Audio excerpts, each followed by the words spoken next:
ನಮಸ್ಕಾರ, ನಾನು ಪವಿತ್ರ ಭಾಗವತ್. ಮಿಸೆಸ್ ಭಾಗವತ್ ಚಾನಲ್ಗೆ ನಿಮ್ಮೆಲ್ಲರಿಗೂ ಪ್ರೀತಿಯ ಸ್ವಾಗತ. ಇವತ್ತಿನ ವಿಡಿಯೋದಲ್ಲಿ ಕಲ್ಲಂಗಡಿ ಹಣ್ಣಿನ ಸಿಪ್ಪೆಯನ್ನು ಬಳಸಿಕೊಂಡು ಒಂದು ರುಚಿಯಾದ ದೋಸೆ ಮಾಡುವ ವಿಧಾನವನ್ನ ನಿಮ್ಮ ಜೊತೆ ಶೇರ್ ಮಾಡ್ತಾ ಇದ್ದೇನೆ. ತುಂಬಾನೇ ಸುಲಭವಾಗಿದೆ, ತಿನ್ಲಿಕ್ಕೂ ಕೂಡ ಚೆನ್ನಾಗಾಗ್ತದೆ. ಸ್ಮೂತ್ ಆಗಿರುವ ಈ ದೋಸೆಯನ್ನ ಯಾವ ರೀತಿಯಾಗಿ ಮಾಡೋದಂತ ನೋಡೋಣ ಬನ್ನಿ. ಮೊದಲಿಗೆ ಒಂದು ಪಾತ್ರೆಯಲ್ಲಿ ಅರ್ಧ ಕಪ್ ಆಗುವಷ್ಟು ದಪ್ಪ ಅವಲಕ್ಕಿಯನ್ನು ಹಾಕಿದ್ದೇನೆ. ಈಗ ಅದೇ ಕಪ್ಪಲ್ಲಿ 2 ಕಪ್ ಆಗುವಷ್ಟು ದೋಸೆ ಅಕ್ಕಿಯನ್ನು ಹಾಕೊಳ್ತಾ ಇದ್ದೇನೆ. ನಂತರ 1 ಟೇಬಲ್ ಚಮಚ ಆಗುವಷ್ಟು ಮೆಂತೆ ಕಾಳನ್ನ ನಾನಿಲ್ಲಿ ಹಾಕೊಳ್ತಾ ಇದ್ದೇನೆ. ಸ್ವಲ್ಪ ಜಾಸ್ತಿ ಬೇಕಾದ್ರೂ ಹಾಕೊಳ್ಬಹುದು, ಮೆಂತೆಯದೇ ಪರಿಮಳ ಆಗ್ತದೆ, ಆರೋಗ್ಯಕ್ಕೂ ಕೂಡ ಒಳ್ಳೆಯದು. ಇದೆಲ್ಲವನ್ನ ಚೆನ್ನಾಗಿ ತೊಳೆದು ಒಂದು 3 ರಿಂದ 4 ಗಂಟೆ ಹೊತ್ತು ಚೆನ್ನಾಗಿ ನೆನೆಸ್ಕೊಳ್ಬೇಕು. ನಂತರ ನಾನಿಲ್ಲಿ ಕಲ್ಲಂಗಡಿ ಹಣ್ಣಿನ ಸಿಪ್ಪೆಯಲ್ಲಿರುವ ಹೊರಭಾಗದ ಸಿಪ್ಪೆ ಏನಿರ್ತದೆ, ಗ್ರೀನ್ ಪಾರ್ಟ್, ಅದನ್ನ ತೆಗೆದಾಕೊಳ್ತಾ ಇದ್ದೇನೆ. ಅದು ಹಾಕಿದ್ರೆ ಸ್ವಲ್ಪ ಅದು ಗಟ್ಟಿಯಾಗಿರ್ತದೆ, ಬಣ್ಣನೂ ಕೂಡ ಚೇಂಜ್ ಆಗ್ತದೆ. ಕೆಮಿಕಲ್ ಎಲ್ಲ ಸ್ಪ್ರೇ ಮಾಡಿದ್ರೆ ಅದು ಕೂಡ ನಮ್ಮ ಹೊಟ್ಟೆಗೆ ಹೋಗ್ತದೆ. ತೊಳೆದಿದ್ರು ಕೂಡ ಕೆಲವೊಮ್ಮೆ ಉಳಿತದೇನೋ ಅಂತ ಅನಿಸ್ತದೆ. ಹಾಗಾಗಿ ಆ ಗ್ರೀನ್ ಪಾರ್ಟ್ ಅನ್ನ ತೆಗೆದು ಹಾಕೊಂಡು ನಂತರ ಅದನ್ನ ತೆಳ್ಳಗೆ ಕಟ್ ಮಾಡಿ ಚಿಕ್ಕದಾಗಿ ಹೋಳುಗಳಾಗಿ ಮಾಡ್ಕೊಳ್ತೇನೆ. ತುರಿದುಕೊಂಡ್ರು ಆಗ್ತದೆ ಅಥವಾ ಈ ರೀತಿ ಚಿಕ್ಕದಾಗಿ ಕಟ್ ಮಾಡ್ಕೊಂಡ್ರು ಆಗ್ತದೆ. ನಿಮ್ಗೆ ಯಾವ್ದು ಈಸಿ ಅನ್ಸ್ತದೆ ಆ ರೀತಿಯಾಗಿ ಮಾಡ್ಕೊಳ್ಬಹುದು. ಕಲ್ಲಂಗಡಿ ಹಣ್ಣಿನಿಂದ ನೀವು ಹಲವಾರು ರೆಸಿಪಿಗಳನ್ನ ಮಾಡಿರ್ಬೋದು. ಒಮ್ಮೆ ಈ ರೀತಿ ದೋಸೆಯನ್ನು ಕೂಡ ಟ್ರೈ ಮಾಡೋದನ್ನ ಮರಿಬೇಡಿ.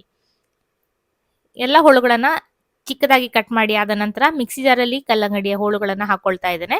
ಇದರ ಜೊತೆಗೆ ಒಂದ್ ವೇಳೆ ಹಣ್ಣೇನಾದ್ರೂ ಸಪ್ಪೆ ಇದ್ದಾಗ ಆ ಹಣ್ಣಿನ ಪಾರ್ಟ್ ಅನ್ನು ಕೂಡ ನಾವು ಈ ದೋಸೆಗೆ ಹಾಕ್ಬೋದು, ತೊಂದರೆ ಏನೂ ಇಲ್ಲ. ನೀರನ್ನ ಹಾಕದೆ ಹಾಗೆ ನುಣ್ಣಗೆ ರುಬ್ಕೊಳ್ತೇನೆ. ರುಬ್ಬಿ ಆದ ನಂತರ ಇದಕ್ಕೆ ನೆನೆಸಿಟ್ಟಿರುವ ಅಕ್ಕಿ, ಮೆಂತೆಕಾಳು, ಅವಲಕ್ಕಿ ಮಿಶ್ರಣ ಏನಿದೆ ಅದನ್ನ ಹಾಕೊಳ್ತಾ ಇದ್ದೇನೆ. ಅಕ್ಕಿಯ ಜೊತೆ ರುಬ್ಬಿದಾಗ ಅದು ಇನ್ನೂ ಕೂಡ ಚೆನ್ನಾಗಿ ನುಣ್ಣಗೆ ಆದ ಹಾಗೆ ಆಗ್ತದೆ. ಇಲ್ಲಾದ್ರೆ ಸಣ್ಣ ಸಣ್ಣ ಪೀಸುಗಳು ಉಳಿದ ಹಾಗೆ ಕಾಣಿಸ್ತದೆ. ಹಾಗಾಗಿ ಅಕ್ಕಿಯ ಜೊತೆ ಹಾಕಿ ರುಬ್ಬಿದಾಗ ತುಂಬಾನೇ ಚೆನ್ನಾಗಾಗ್ತದೆ. ನೀವು ಸ್ವಲ್ಪ ಸ್ವಲ್ಪ ಹೋಳುಗಳನ್ನ ಅಕ್ಕಿಯ ಜೊತೆ ಸೇರಿಸಿ ರುಬ್ಕೊಂಡ್ರು ಆಗ್ತದೆ. ಈಗ ಕೊನೆಯ ಬ್ಯಾಚ್ ಅನ್ನ ರುಬ್ಕೊಳ್ತಾ ಇದ್ದೇನೆ. ಅಕ್ಕಿ ಉಳಿದಿದ್ದಷ್ಟನ್ನ ಹಾಕೊಂಡಿದ್ದೇನೆ. ರುಚಿಗೆ ಬೇಕಾಗುವಷ್ಟು ಉಪ್ಪನ್ನ ಹಾಕಿದ್ದೇನೆ. ನಂತರ 1 ಕಪ್ ಆಗುವಷ್ಟು ಬೆಲ್ಲವನ್ನ ಹಾಕೊಳ್ತಾ ಇದ್ದೇನೆ. ನಾನಿಲ್ಲಿ ಸಿಹಿಯಾದ ದೋಸೆಯನ್ನ ಮಾಡ್ತಾ ಇರೋದ್ರಿಂದ 1 ಕಪ್ ಆಗುವಷ್ಟು ಬೆಲ್ಲವನ್ನ ಹಾಕಿ ನುಣ್ಣಗೆ ರುಬ್ಕೊಂಡು ಈಗಾಗಲೇ ರುಬ್ಬಿರುವ ಹಿಟ್ಟಿನ ಮಿಶ್ರಣಕ್ಕೆ ಸೇರಿಸ್ಕೊಳ್ತಾ ಇದ್ದೇನೆ. ನಿಮಗೆ ಒಂದು ವೇಳೆ ಸಿಹಿಯಾಗಿರುವ ದೋಸೆ ಬೇಡ ಅಂತಿದ್ರೆ ಶುಂಠಿ, ಹಸಿಮೆಣಸನ್ನ ಕಟ್ ಮಾಡಿ ಹಾಕೊಂಡ್ರು ಆಗ್ತದೆ, ಅಥವಾ ರುಬ್ಲಿಕ್ಕೆ ಹಾಕಿಟ್ಟಿದ್ರು ಖಾರವಾದ ದೋಸೆಯನ್ನ ಮಾಡ್ಕೊಳ್ಬಹುದು. ಚೆನ್ನಾಗಿ ಕೈಯಲ್ಲೇ ಮಿಕ್ಸ್ ಮಾಡಿ ಈ ರೀತಿ ನೀರಾಗಿ ಹಿಟ್ಟನ್ನ ರೆಡಿ ಮಾಡಿ ಒಂದು ಮುಚ್ಚಳವನ್ನ ಮುಚ್ಚಿ ರಾತ್ರಿ ಇಡೀ ಇದನ್ನ ಹುಳಿ ಬರ್ಲಿಕ್ಕೆ ಬಿಡ್ಬೇಕು. ಬೆಳಿಗ್ಗೆ ಆದ ಮೇಲೆ ಈ ದೋಸೆಯನ್ನ ಮಾಡ್ಕೊಳ್ಬೇಕು. ಸರಿಯಾಗಿ ಹುಳಿ ಬಂದಾಗ್ಲೇ ದೋಸೆ ಸಾಫ್ಟ್ ಆಗಿ ಬರ್ತದೆ. ಹಿಟ್ಟು ನೆನೆದ ನಂತರ ನೋಡ್ಬೋದು ದಪ್ಪವಾಗಿ ಆಗಿದೆ. ಬೇಕಂತ ಅನ್ಸಿದ್ರೆ ಮತ್ತೆ ಸ್ವಲ್ಪ ನೀರನ್ನ ಸೇರಿಸ್ಕೊಳ್ಬಹುದು. ತುಂಬಾ ಗಟ್ಟಿ ಆಗಿದ್ರೆ ದೋಸೆ ಕೂಡ ಸ್ವಲ್ಪ ಗಟ್ಟಿ ಆಗ್ತದೆ. ಹಾಗಾಗಿ ನಾನು ಮತ್ತೆ ಸ್ವಲ್ಪ ನೀರನ್ನ ಸೇರಿಸ್ಕೊಂಡು ಚೆನ್ನಾಗಿ ಮಿಕ್ಸ್ ಮಾಡ್ಕೊಳ್ತಾ ಇದ್ದೇನೆ. ಈಗಾಗಲೇ ಕಾವಲಿಯನ್ನು ಕೂಡ ಕಾಯಲಿಕ್ಕೆ ಇಟ್ಟಿದ್ದೆ. ಕಾವಲಿ ಚೆನ್ನಾಗಿ ಕಾದಿದೆ, ಅದಕ್ಕೆ ಸ್ವಲ್ಪ ತುಪ್ಪವನ್ನ ಸವರ್ಕೊಂಡಿದ್ದೇನೆ. ಈಗ ಹಿಟ್ಟನ್ನ ಈ ರೀತಿ ಸ್ವಲ್ಪ ದಪ್ಪವಾಗಿ ಹರಡ್ಕೊಳ್ತಾ ಇದ್ದೇನೆ. ಒಂದು ಮುಚ್ಚಳವನ್ನ ಮುಚ್ಚಿ ಬೇಯಿಸ್ಕೊಳ್ಬೇಕು. ಸಿಹಿ ನಾವು ಸರಿಯಾಗಿ ಹಾಕಿರೋದ್ರಿಂದ ತುಂಬಾನೇ ಸಿಹಿಯಾದ ದೋಸೆ ರೆಡಿ ಆಗ್ತದೆ. ಸ್ವಲ್ಪ ಕಾವಲಿಗೂ ಕೂಡ ಅಂಟ್ಕೊಳ್ಳುವ ಸಾಧ್ಯತೆ ಇರ್ತದೆ ಸಿಹಿಯಾದ ದೋಸೆ ಆಗಿರೋದ್ರಿಂದ. ಮೇಲ್ಗಡೆಯಿಂದ ಸ್ವಲ್ಪ ತುಪ್ಪವನ್ನ ಹಾಕಿ 2 ಕಡೆಗೆ ಇದನ್ನ ಹೊಂಬಣ್ಣ ಬರುವ ತನಕ ನಾನು ಬೇಯಿಸ್ಕೊಳ್ತಾ ಇದ್ದೇನೆ.